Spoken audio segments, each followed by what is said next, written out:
Okay, welcome. Today, we're going to talk about guiding relaxation or meditation or visualization techniques in your yoga classes. And I'm excited about this talk. First up, I want to say there are as many forms of relaxation or meditation or visualization as there are forms of yoga. It's a whole world unto itself. Today, we're going to mostly talk about the kind of relaxations that we generally find in yoga classes. So pratyahara, or withdrawal of the senses techniques, like breathing and awareness and guided relaxation or guided visualization. Before we get started, I'm curious about the questions that you are bringing to the discussion. So are there anything already on the top of your mind that you have questions about that I can include in our chat?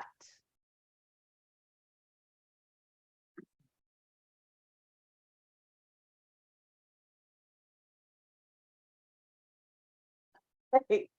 Here are the things I plan to talk about.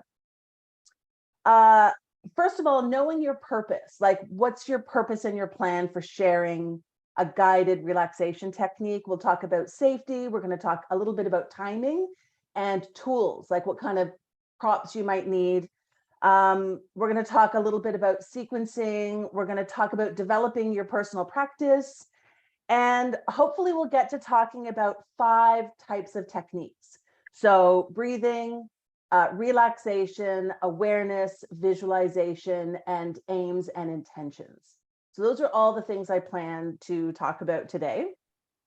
So first up is kind of just knowing your purpose. So before you begin to share any guided relaxation or meditation techniques, I think it's important to consider, what's your purpose? So what's your purpose or your aim for sharing the technique? Is it for rest? Is it for relaxation? Is it to help integrate your class theme? Is it focused on mindfulness or skill development? And are you helping students to develop skills for yoga practice?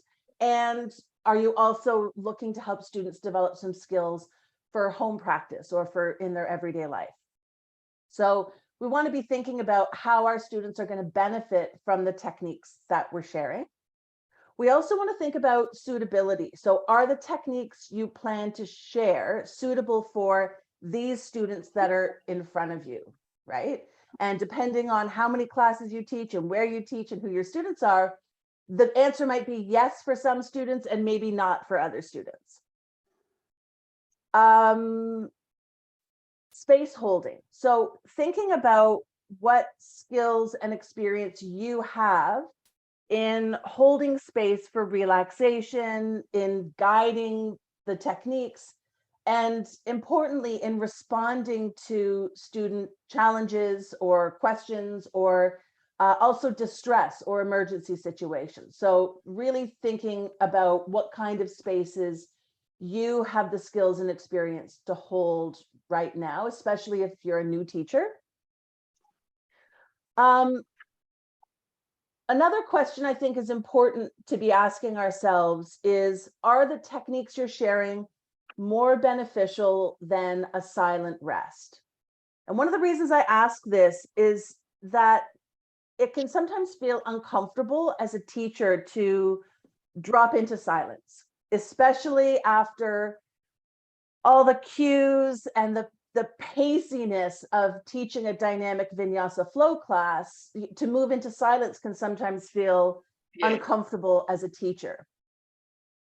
So you want to be sure that you're guiding a practice that's oriented around student needs and goals rather than maybe your own discomfort in holding a silent space, which I acknowledge can be uncomfortable. And it might take some practice for you as a teacher to be able to hold that silent space. So that's something to think about. So those are all kind of questions that will hopefully guide you in making choices about techniques and timing that are going to best suit your purpose with each class. Next, I wanted to talk about developing your own practice. So just like with teaching yoga, first you practiced lots of yoga, then you studied lots of yoga, and then you're teaching lots of yoga, right? Just like with teaching yoga, a depth of practice and experience and knowledge is really important, especially before you start to share more complex relaxation techniques with students. So your own practice and your own personal experience is important. And just like with yoga, we have to consider that not all techniques are suitable for all students or all environments, and that not everyone will respond to techniques the way that you have. So developing your own personal practice, having your own experiences, and then also working to translate those experiences and consider how other people will receive them and what kind of support they're going to need. So it's like, it's not enough that you participated in a really nice relaxation or meditation or guided visualization and you want to share it with others. Each technique you share requires some planning and some consideration, as well as your practice and preparation, right? If you don't have a lot of experience yet, now is a really good time to get started. So developing your skills, taking part in lots of different techniques, seeing lots of different teachers, and not only having an experience of the techniques that they teach, but paying attention to how they teach, how they hold space, how they respond to student questions and student challenges. Those are all really useful. I've put a link in the chat to, it's all the free meditations, but there's a couple of other things in there that'll get in your way. But if you follow that link in the chat, you'll find a whole bunch of free audio guided relaxations that I've got that you can download and start to practice with. If you're looking to develop some of the basic techniques that we teach in a yoga class. So first up, developing your practice and having a familiarity with the flow from the start to the end of a relaxation technique. And so let's talk about safety. Just like when you teach asana or when you teach breath work, safety is going to be your first priority. And just like with when we teach movement, we want to consider suitability and accessibility and inclusion and taking a progressive approach to relaxation. So to a certain extent, this is starting to address the question Angela had. You wouldn't expect a new student to come to their first class and be able to do 10 sun salutations B, right? So we also, in that way, we don't want to expect our new students to be able to follow 10 minutes of relaxation instructions without distraction. There's going to be distractions. They're going to need rest from a relaxation technique and then re-engage, just like someone would need a rest in those 10 sun salutations, right? Think about your students who are new to following a relaxation as they're strengthening their relaxation muscles, and we don't necessarily want to overload those muscles.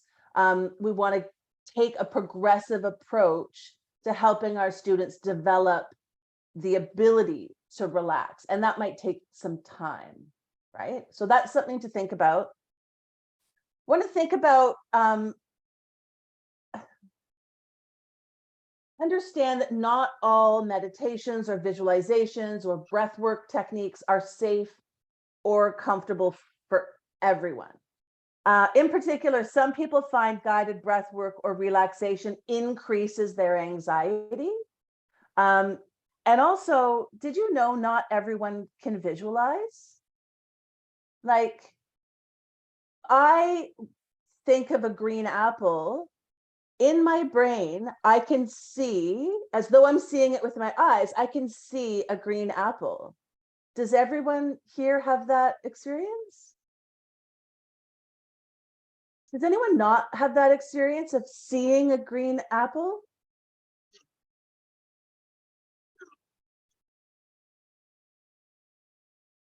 I just want to point out, I didn't know this for a lot of years, but some people don't visualize the way that I do.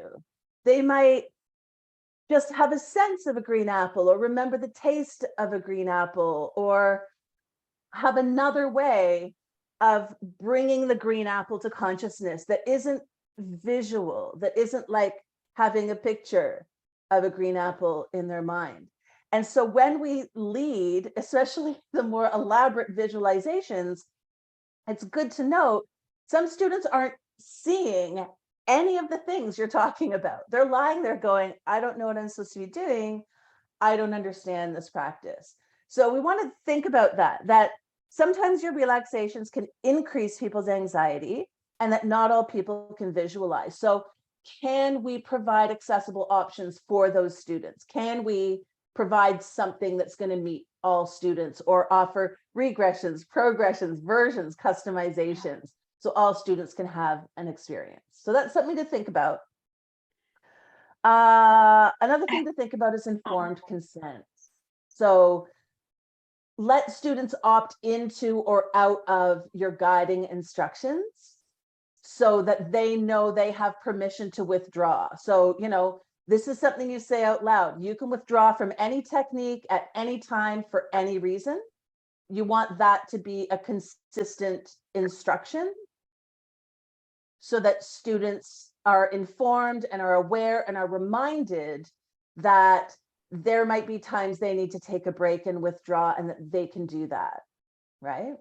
Another question I think is important to consider is when not to guide a relaxation or a visualization. So when we don't have consent, or we haven't provided any information to our students, when we have participants who are experiencing acute mental health conditions, or even students with chronic mental health conditions that could be made worse by the technique we're going to share. We want to make sure that they're cleared by their doctor for that experience. Just in the same way, we want to make sure we're keeping students safe from our asana practice, right? We might not want to share a guided relaxation or visualization in environments that aren't conducive to a guided meditation practice. And I'm saying that particularly about those more creative visualization journeys that we might want to take students on. That's going to include trauma-informed classes, mental health environments, custodial environments. So if you're teaching in prisons or rehab facilities, and corporate classes to some extent. There's some techniques that are suitable for corporate classes and some less so. And I'm saying this in particular when we're talking about students who experience relaxation-induced anxiety. And for those students, interoceptive practices, so feeling sensations on the inside of your body, things like rotating the awareness, progressive relaxation, even breath-based relaxation, those are contraindicated because they will increase someone's anxiety and could cause distress. So that's something to think about. Is what environments maybe we're not going to share these kinds of practices in. And for this, I would say follow our usual yoga guidelines. Number one, if in doubt, leave it out. If you're not sure this is the environment, then leave it out or choose a really simple technique that students can opt into or out of. And the other mantra is, if in doubt, refer. If you're not sure that a student is going to be safe in your guided relaxations and it's a key part of your class, refer them back to their doctor or their mental health professional and make sure that this is a technique that's going to be safe for them to engage in, okay?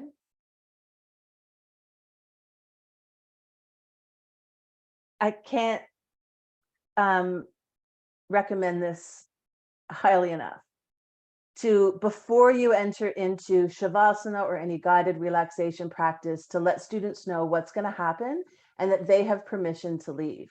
And people might be leaving just because they don't have time. They got to catch the train or whatever. Or people might go like, I know I'm not comfortable in those techniques. I've moved, I've breathed, I feel great. I'm going to go so that I don't have a negative experience. You want to give people information and give them permission to stay or to go based on what's right for them today. Even if someone's just having a tough day. I went through a grieving process the last couple of years, and some days relaxation was a balm. It was like the best thing in the world for me. Some days it was like, no. And imagining doing having that experience in front of other people was really upsetting to me. Like some days I just wasn't able to be in a public relaxation setting, right? Because it would have been so triggering for me. And then my concern about being publicly distraught was, it increased that triggering, right? So we want to give people those options. I love the idea of like saying, now we're entering into this, here are your options, right? It's a great way to keep people safe, and it's a great way to show your students that you respect their needs and that you respect their time, right? Thank you for that. Yeah. And so when we think about timing, and we think about our usual guidelines of 10 to 20% of your class is going to be dedicated to relaxation. In a 60-minute class, that's 6 to 12 minutes. So what can you plan for? What can you achieve in that time? And if you want to commit more time, that should be explained in your class description and upfront at the start of your class. We're going to have a little bit more time today for relaxation. And so you're letting students know. When you're considering your timing, you also have to think about the time it takes to get blankets and bolsters and props and pull on socks and jumpers and get comfortable in whatever constructive rest position you're going to use. Often in yoga classes, we use Shavasana. And then the time it takes to move into the practice, follow the technique, move out of the practice, return to wakefulness, and close your class. So all of those steps take a little bit of time. And so practicing that whole flow as a teacher is really important. So you get a sense of how long all that's going to take, right? The other thing I want to say about timing is it is most common in a yoga class to end the practice with relaxation, but there's also options to guide some relaxation techniques prior to movement. So you can consider what's going to work best for your students and what their needs are in each particular class. Okay. Talk about this more on another day. But I've had experiences with teachers who decide one day is going to be a significantly longer relaxation, 50, 75 minutes of the class. And that's a surprise to the student. Like, you've signed up to go to yoga class where you expect, I'm going to breathe, I'm going to move, I'm going to breathe, relax, and then leave. And the teacher says, oh, today let's do this thing. And I don't recommend that technique. I think that it comes often as a surprise to students, and to some students a disappointment, and to some students distress. Like, this isn't what I signed up for. I'm not comfortable with that. It might be physical distress. Like, for lots of students, lying in Shavasana for an extended period of time is uncomfortable for things like back pain, or even just being cold. I think of some of the relaxations I've led on a cold winter Canberra day, and students have been freezing by the end. And that's not, number one rule of relaxation is you can't relax when you're cold, right? So thinking about, how much time do my students expect this class is going to be relaxation? And if I'm going to exceed or go beyond those expectations, I need people to sign up for that, right? If you want to teach a yoga and meditation class that's like 50-50 movement and relaxation, absolutely great class. Lots of people will sign up for that, but they'll sign up because that's what they want, not because it's what you're surprising them with. Okay? We'll talk about that subject more on another day.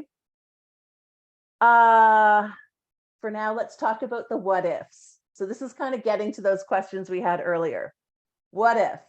What if people fall asleep? They will. People will fall asleep.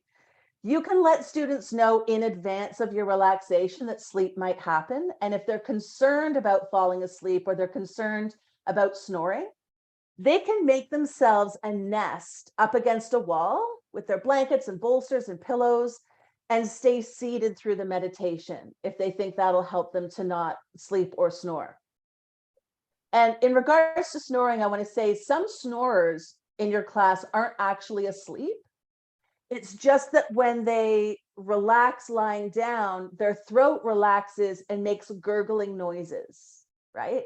And that's something that commonly happens to people, especially as we age. So they're not asleep. It's just that relaxation makes them make noise and they might need a different position.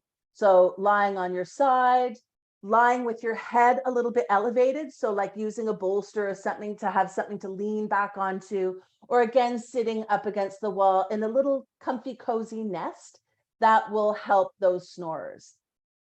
For people who know they snore, it's very upsetting to them to find out they did it. And they're worried about what impact it had on the rest of the class.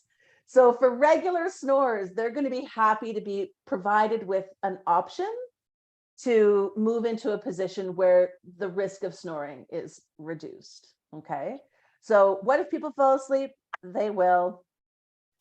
What if people get upset and cry? They will, right? People can have a variety of responses to relaxation and meditation. And again, you can let students know in advance of the practice that thoughts or feelings or even physical sensations may arise. It's a natural part of the practice. And encourage your students to maybe just follow their instincts about what they need. So whether they could stay with the practice or they need to move their body or they need to withdraw from the practice for a time, right? And you can let students know that up front. I find it very useful for students to know in advance that they can have thoughts or emotions that they can start crying, because then it's less upsetting to them when they do cry, right? Sometimes students feel emotional and they cry and then think, oh no, I'm crying in yoga. And then that makes that event worse. So letting them know up front, I think, can be really useful.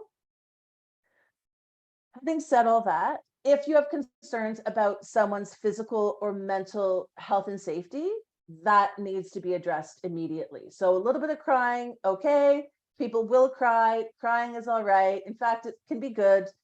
And you don't need to fix that for them right away. You don't need to tidy that situation up. You can just let people cry. If they look like they need a tissue, you can bring them a tissue. But again, don't be too quick to tidy up people's emotional expressions. That's something we do to ourselves all the time. And I think yoga is a place where people can be openly crying. And as long as they're safe and comfortable, we can let them cry. It's all right, you know? But if someone seems distressed, move over to them, ask them if they need support. You can give them some guidance. They can return to awareness. They can take a position that makes them feel more comfortable. So child's pose or sitting up. Some of the things that can help someone in distress are like opening their eyes, paying attention to touch sensations, sitting up. So those are all useful suggestions. If they are very distressed and you're concerned about their safety, end your class. Just gently, okay, everyone, that's all for today. When you're ready, roll to your right, come up to sitting, and I look forward to seeing you next week. Get them out of the room, right? It's not an emergency. Don't start an alarm, but move everyone out of the class, stay with your students. That might be enough. But if they're very distressed, you know, ask them if they have someone that you can call for them or someone they want to call. Get them on the phone with someone. If they don't have anyone, you can call your local acute mental health number, and wherever you are in the world, you know, you've got one. I'm happy to give you the one for Canberra. If that's not available, call 911. If someone's really distressed, you need to get them help, and you can't take them home with you. So you need to get some help to them. And once you've made a call to a family, friend, acute mental health line, whatever, stay with them until support arrives. Okay. So don't leave someone in distress.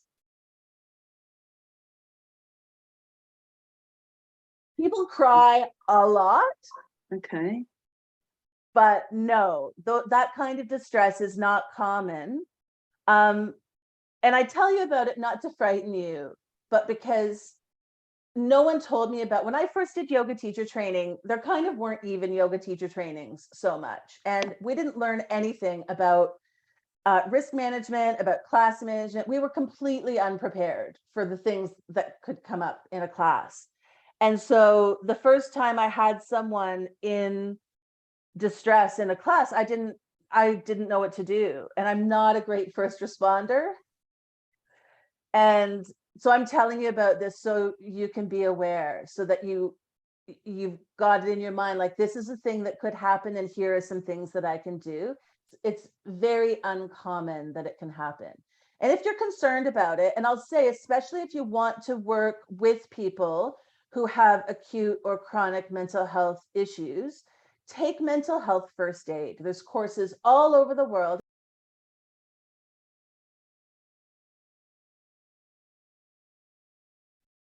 And I mean, it might be something even that you include in your opening class instructions, that, stuff comes up in yoga. You might burp and fart and cry and laugh, and all of that's okay. And you don't have to hold that in, so that students are aware that these things like farts and tears might arise, and that they don't have to hold them in. They don't have to be tidy through their class. They can let things go. Because when we mindfully move our bodies, when we mindfully breathe, when we engage in relaxation, emotions are sometimes allowed to move out, and that's a nice thing. And so, having tissues around, if someone looks like they're getting ready for a tissue, that can be a nice thing. I used to, before I knew about germs, I used to have a box of eye pillows that I let students use for relaxation. And I had to stop using them because they were always covered in tears and salt stains. Like, I was washing the covers constantly because of people crying. And then we did a thing where you fold a tissue over and put that on your eyes, then put the eye pillow on, and still, like, the tears. So now my preference is students bring their own eye pillows so they can cry all their juices onto their own eye pillow and take it home and wash it or whatever. Because relaxation can be so freeing and so rare that, things emerge that maybe we've been holding on to, right? So don't be scared if your students are crying. You can let them cry. This is just if students look like they're in distress, if they're in need of help. And we're humans. We understand when someone's in distress, right? You can trust your instincts about that. Someone's quietly crying, or if someone looks like they're genuinely in need of help. And you want to be prepared to hold space for that. Moving on into the what ifs. What if there are distractions? There will be. There might be sounds outside the room. There might be sounds inside the room, which might be just other students breathing or snoring or restlessness, or someone thought they could get through class without going to the bathroom, but no, they absolutely have to pee. They got to get up and run out the room. Like, there's going to be distractions. And you can let students know that part of this practice is to accept that distractions exist, but they don't have to follow those distractions. They can stay with their relaxation. And this is one of our limbs of yoga, right? This is pratyahara, withdrawing or managing our senses. So being able to withdraw our senses and our attention from the outside world and outside distractions, and stay in the practice. And again, that's like a muscle that you need to strengthen. That takes time. So if you've got students who are, oh, I fall asleep right away, or, I'm trying to listen to what you say and stay with it, but my mind wanders, like, yeah, minds wander. Absolutely. That is the thing that happens. And so when your mind wanders, you gently bring it back. If there's distractions in the room, you could talk about them. Like, one of the things I commonly hear teachers say is, like, they're clouds floating by in the sky. You don't have to follow the cloud. You can just let them float by and stay where you are, right? So letting students know there will be distractions, and that part of the work is to try to stay. And your mind will be let off and you bring it back, and your mind will be let off and you bring it back, right? The only distractions that we must pay attention to, obviously, are emergencies, right? So if this fire alarm goes, time to end the relaxation, everybody out, right? I remember in Canberra, and this happened more than once, when I was teaching in Canberra at the university, we're in a room that had these really high windows that were really old and they were really rattly.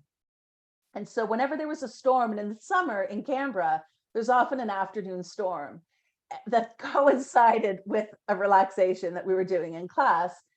And those windows would really rattle. And so that was a challenge to people's relaxation, but something we were working on. But a few times there were really bad storms, and I got worried about people's safety, like that the windows could literally fall in, and they were really high up.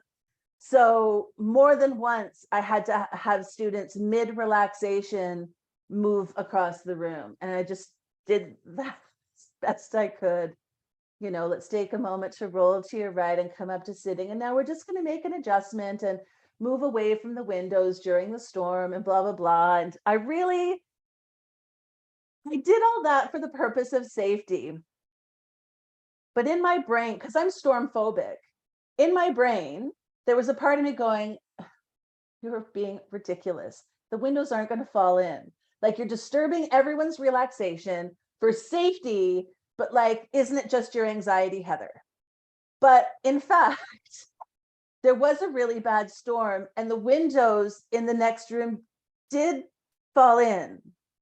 And so, yeah, it wasn't just my anxiety. Like, that, trust your instincts. If something seems unsafe, get your students somewhere safe. If you're teaching outdoors, I remember teaching in a park once, and like, ants started marching, and this was up in Queensland. So the ants in Queensland, so mean, like the meanest ants, start marching around. Like, you got to get people out of meditation. Ants, spiders, snakes. Like, if you're teaching outside, you got to watch for these things, right?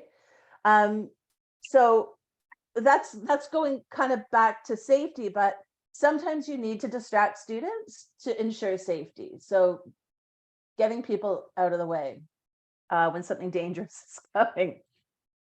Any questions or thoughts on that?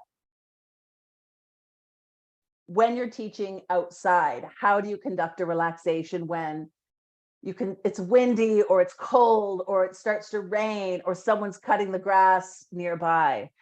And I'm not a great person to ask about this because I have had bad luck teaching outside. But my friend Tammy from Yoga Energy up in the Sunshine Coast, she's been teaching on the beach for as long as I've known her. She's been teaching on the beach probably 20 years. And her advice is to invite those elements in rather than try to hold them at bay. You can't stop the wind, but you can invite it in. So, guiding people into a comfortable position, whatever that's going to be, and, maybe offering silence, or maybe, inviting people to have an experience of wind, inviting the elements in, and let it be what it is rather than trying to fight it. If it starts to drizzle, you can invite that in, right? As long as people are safe, obviously.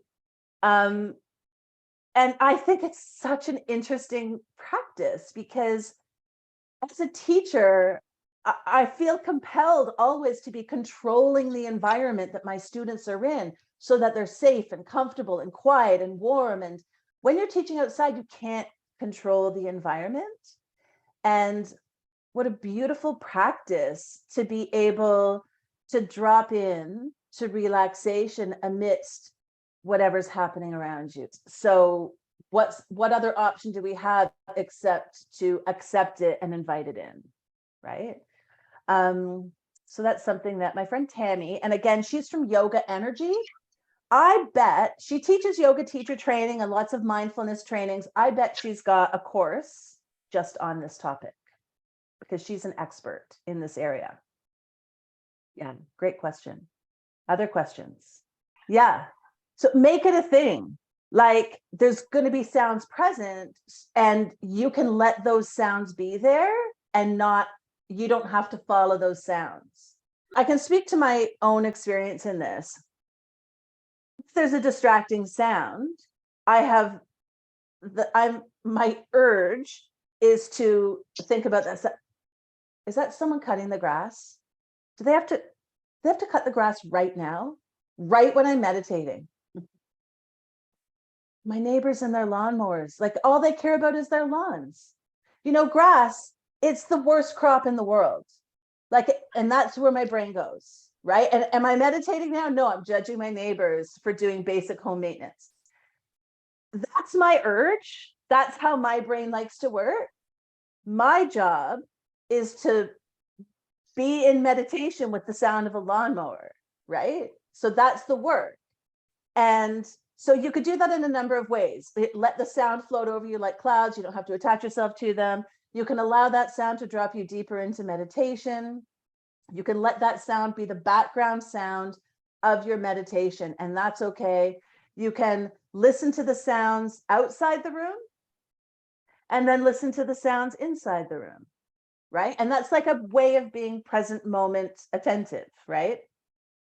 Without having to follow that journey of, oh, there's someone cutting their grass right when I don't want there to be noise. I can't control those distractions.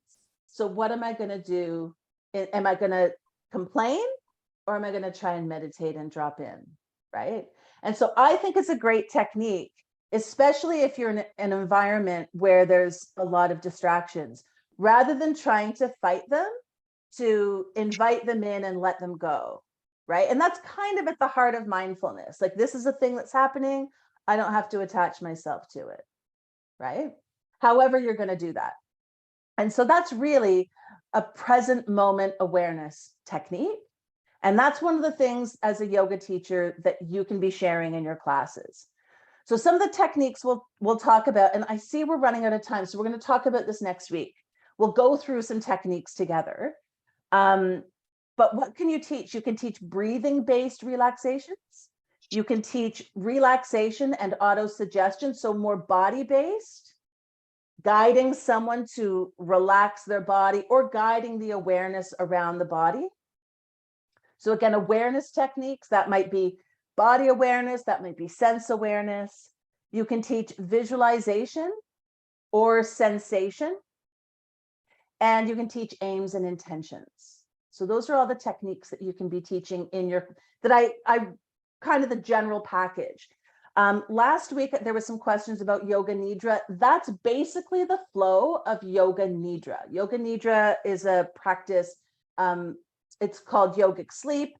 We tend to see it mostly in the Satyananda tradition. That seems to be where it comes from.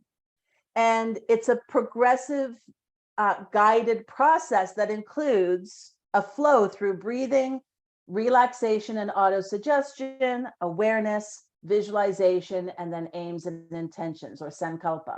So you can pick any of those components out and teach them as a single technique.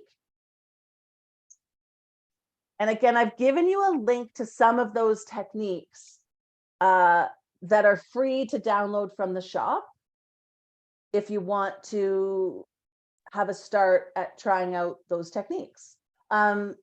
Like with yoga, don't trust everything you see on the internet, but there are lots of resources out there that can support, relaxation ideas you want to bring into class. For those of you who are more academically minded, you might look at the techniques. Obviously you can be looking at PubMed to see what techniques they're studying and how effective they are, and maybe, safety implications, etc. The mindfulness-based stress reduction folks have lots of research on techniques. So that's something you can look at, especially if you're teaching frontline workers or trauma-informed or trauma-sensitive classes. Have a look at what the trauma-informed yoga people are talking about. That's a whole world in itself. They've got lots of research on the effectiveness of techniques and any safety precautions that you might think about. And yeah, next week, let's do some techniques together. Okay, so the techniques, breathing. So breath awareness helps us to bring attention into our bodies and focus attention on our breath rather than external distractions or even internal distractions like the busyness of our brains. Your breath-based relaxations are useful to both open and close a class. So they're pretty useful techniques in that way. It might include things like just simple breath awareness, being aware of the sensations of breathing, all the different places that the breath moves into and out of. It could be directing the breath, so drawing the breath into different places in the body. It could be counting the breath, or any basic breathing techniques like the falling out breath, for instance, or the 3-part breath, or square breathing. So, or you might call it box breathing, in for 4, hold for 4, out for 4, hold for 4. So those are some techniques that fall into the category of breathing. We have relaxation techniques. And relaxation techniques help us to focus our minds on relaxation, which can help us to release tension from our bodies and maybe even help us to become more aware of our patterns of tension holding. And that could include the contract relax technique, so squeezing and then releasing, progressive relaxation, and auto-suggestion, which is the technique I've gotten the most feedback on from students. And that technique is, I relax my feet, I'm relaxing my feet are relaxed, right? Then I relax my legs. You'll find that in the shop. You can do that technique. Awareness. So awareness techniques help us to focus our mind and on the present moment, right? Which we might call mindfulness. And it can help us become more aware of what's happening inside our bodies as well. So like interoception. The most common awareness techniques we see in yoga are like rotation of awareness, which is like moving your awareness around your body one part at a time. So if you can bring your attention to your right thumb, and then your index finger and your middle finger and your ring finger, right? So moving your awareness around your body. Visualization techniques can be really useful in mental preparation, mental rehearsal, developing creative imagery or creative sensory skills, right? And you can use these to support students in any skill development, in any performance, especially if you're working with athletes or artists. This can be really useful. You can use visualization to help integrate a theme. So maybe you were working on one of the elements. Maybe you're working on air, right? And you're in a windy place, and you're working on the element of air, and then you can bring that into your visualization. Maybe you're working on one of the chakras. Maybe you themed your class around the solstice or something. So it can be helpful in integrating whatever you've themed your class around. But it can be really simple. Visualization doesn't have to be an elaborate creative journey down a path to the beach and whatever. It can just be like visualizing a series of colors. Or if you don't want to use the visual sense, you could imagine sensations. So imagining the sensation of heaviness, imagine the sensation of lightness, etc. Right? So it could be visual based, or you could be using other senses. You could imagine the taste of a juicy orange. You could imagine the taste of a tart green apple. So there's lots of ways you can do this that aren't taking people on a journey, which, if we think about the scale of risk, are on the higher risk end of the spectrum, right? If you've ever participated in these kind of techniques, what I'm talking about is guiding people into a relaxed state and then, taking them somewhere, walking down a path, finding yourself at the beach, blah, blah, blah. Those are higher risk techniques for students. Okay, so that's something to be aware of. Aims and intentions. So aims and intentions, this gives students an opportunity while they're relaxed, which is the best time, and having practiced maybe some relaxation, some awareness, maybe some mental preparation skills. It gives them a chance to create and employ an aim or an intention or a goal of their choosing. So in general, we want students to choose their own aim or intention and then recite it to themselves silently as a present moment experience. So this is a short part of what might be a longer relaxation. Usually we would end a relaxation with this and give students a chance to just rest for a minute or two reciting their sankalpa or their aim, like I'm relaxed, or I'm peaceful, I am calm, whatever their goal is, I'm strong. So the aims and intentions give students a chance to rest with their intention. Okay. So a whole bunch of techniques you could be employing. Next week, I think we should go through some techniques together. You can have some experience and think about what you think will be suitable in your classes. You know, if you're teaching already, you've kind of got a sense of the environments you're teaching in and the students that you're teaching to. You might have a sense of what will work for them. If you're not teaching yet, right now is the time to have lots of experiences. Right? Big topic. We'll continue. Thank you so much for being here and for sharing your ideas and your experiences and your wisdom and your questions. Hello to those who are listening to the recording. And I look forward to seeing you all next week. Thank you.